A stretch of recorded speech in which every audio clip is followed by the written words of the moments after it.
Bonjour à tous, ici Antoine de la chaîne L'Aventure Auto-Entrepreneur. Dans l'épisode précédent, je vous avais un peu présenté quel serait l'objectif de cette série de vidéos, à savoir monter un business en ligne pas à pas en partant de zéro qui va s'orienter autour de la création d'un site internet en ligne.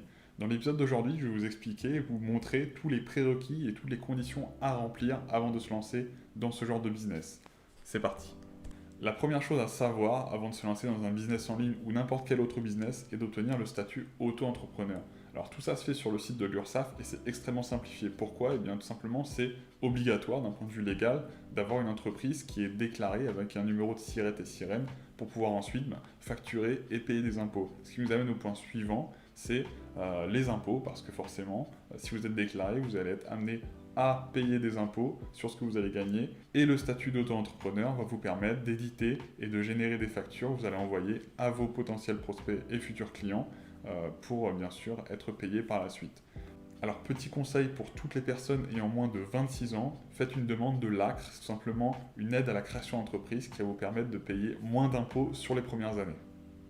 Autre condition à remplir que je vous conseille fortement de suivre, c'est tout d'abord d'ouvrir un compte dans votre banque. Vous pouvez bien sûr utiliser votre compte courant pour tout ce qui est facturation, mais je vous invite quand même à dissocier votre compte courant personnel et un compte vraiment dédié à votre activité d'entrepreneur. La deuxième partie des conditions à remplir est tout simplement d'avoir un équipement adapté, à savoir un ordinateur. Que ce soit un fixe ou une tour, il n'y a aucune différence à partir du moment où vous pouvez faire tourner des logiciels simples. Autre outil sur lequel on va pouvoir passer rapidement, c'est tout simplement d'avoir accès à la suite Office, donc Word et Excel, ou tout autre équivalent si vous travaillez sur Mac. Autre point important, je vous conseille d'utiliser Google Chrome en tant que navigateur. Pourquoi? Eh bien parce que nous allons utiliser de nombreux plugins gratuits qui vous permettent de gagner énormément de temps. Autre point important sur lequel il va falloir s'attarder, c'est tout simplement l'hébergeur pour votre site. Moi j'utilise OVH qui est une solution fiable et française et qui est rentrée en bourse cette fin d'année. C'est une solution vraiment française, ils sont basés à Roubaix qui est la plus connue aujourd'hui en tant qu'hébergeur de sites.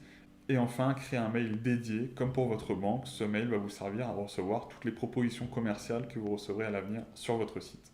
Une fois que toutes ces conditions sont remplies, à savoir votre statut auto-entrepreneur, votre compte, votre mail et tout ce qui est autour, la question qu'il faut se poser c'est quel type, quelle thématique, quelle catégorie de site je vais bien pouvoir trouver. Et bien pour ce faire, il y a des plateformes qui existent et qui peuvent vous donner des conseils sur quelles sont les thématiques qui sont le plus pertinentes, le plus performantes et qui attirent le plus de visiteurs et a posteriori de marques. Alors GetFluent, c'est une plateforme de mise en relation entre les annonceurs, donc les marques et les éditeurs, tous les propriétaires de sites web. C'est une plateforme qui regroupe vraiment plusieurs milliers de sites allant à un tarif de 100 euros jusqu'à 30 000 euros parfois, où on va retrouver vraiment énormément de sites web, que ce soit des petits sites ou même des grandes marques, voire des sites de presse également. Je vous invite à créer un compte sur ce site-là, même si vous n'avez pas encore de site web à inscrire, tout simplement parce que ça vous permet de trouver des catégories. On voit dans la capture d'écran une première liste de catégories, donc c'est par ordre alphabétique, on en a une trentaine sur ce site-là, et ça vous donne des idées sur quelles sont les grosses thématiques, les grosses catégories qui peuvent vous intéresser. C'est un site extrêmement fiable et je vous invite à aller dessus. Autre plateforme qui propose exactement la même offre, il s'agit de Rocketlinks. Rocketlinks, c'est également une mise en relation entre annonceurs et éditeurs, et cette fois pour plus de 40 catégories. Donc là aussi, n'hésitez pas à vous balader dans les filtres de recherche, et dans ces 40-là, je suis sûr que vous trouverez celle qui vous correspond le mieux. À partir de tous ces éléments, j'ai moi-même fait un travail de recherche et isolé vraiment les top catégories qui aujourd'hui représentent le plus d'opportunités sur le business. On commence sur la catégorie automobile, qui est une catégorie vraiment très simple et très abordable, qui va vous permettre de cibler aussi bien les constructeurs que les assurances, que les garages, les pièces détachées, et ainsi de suite. Autre catégorie qui fonctionne aussi très bien, c'est le B2B au marketing en général, qui va pouvoir cibler toutes les entreprises B2B, mais aussi bien des entreprises de crypto-monnaie ou même d'investissement. Autre thématique qui fonctionne très bien, c'est la maison et l'immobilier. En créant un site sur ce genre de thématique-là, vous allez pouvoir vous adresser à des artisans, à des vendeurs de meubles, à des entreprises de placement immobilier. Quatrième catégorie qui fonctionne très bien pour laquelle j'ai moi-même un site dans cette thématique-là, c'est la thématique du voyage. Avec un site voyage, vous pouvez vous adresser à des gîtes, des campings, des hôtels, des entreprises de visa, également des assurances voyage, ça fonctionne extrêmement bien. Cinquième sujet qui est également intéressant, c'est la santé. La santé, c'est extrêmement large, mais vous pouvez vous adresser à des entreprises dans le sport, dans la food, et également tout ce qui est assurance et mutuelle santé qui fonctionne très bien.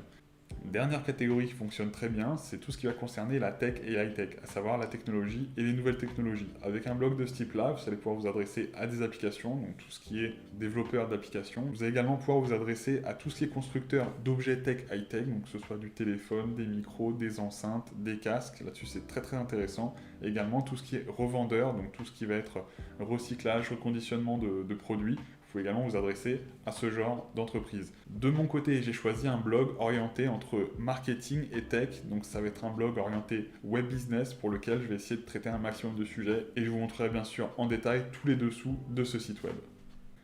À ce moment, vous avez tous les éléments réunis pour monter votre site web. Il est maintenant temps de créer ce domaine et de l'héberger.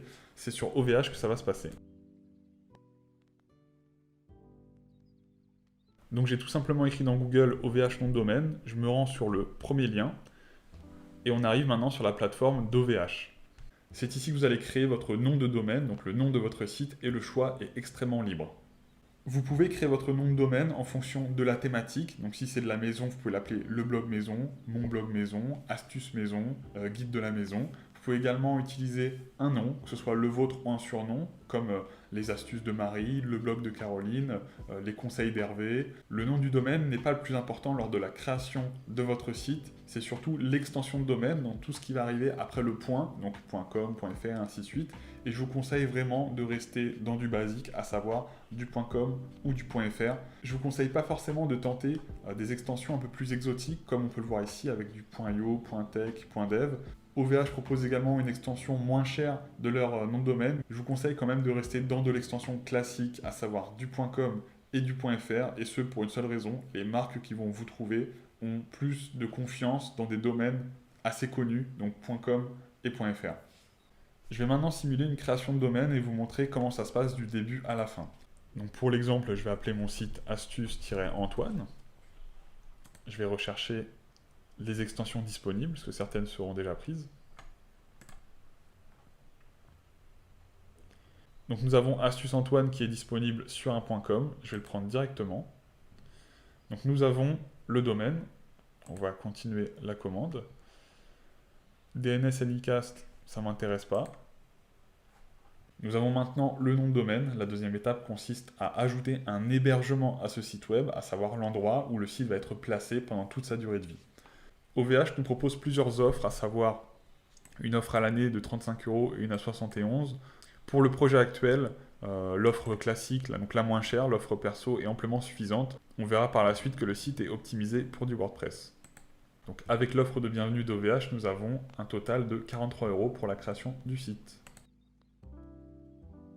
Et dernier point qui va être extrêmement important, c'est l'ajout d'un CMS, d'un contenu préinstallé sur votre site. Parce qu'il faut savoir qu'on va créer un blog, et ce blog, il va être forcément contribué à la main, mais toute l'interface, tout le développement et toute la gestion de ce site va être facilité par un CMS, donc c'est un système de gestion de contenu, et pour le coup on va installer WordPress. Pourquoi WordPress? Parce que c'est une plateforme de gestion qui est la plus connue, la plus facile, la plus intuitive et la plus accessible.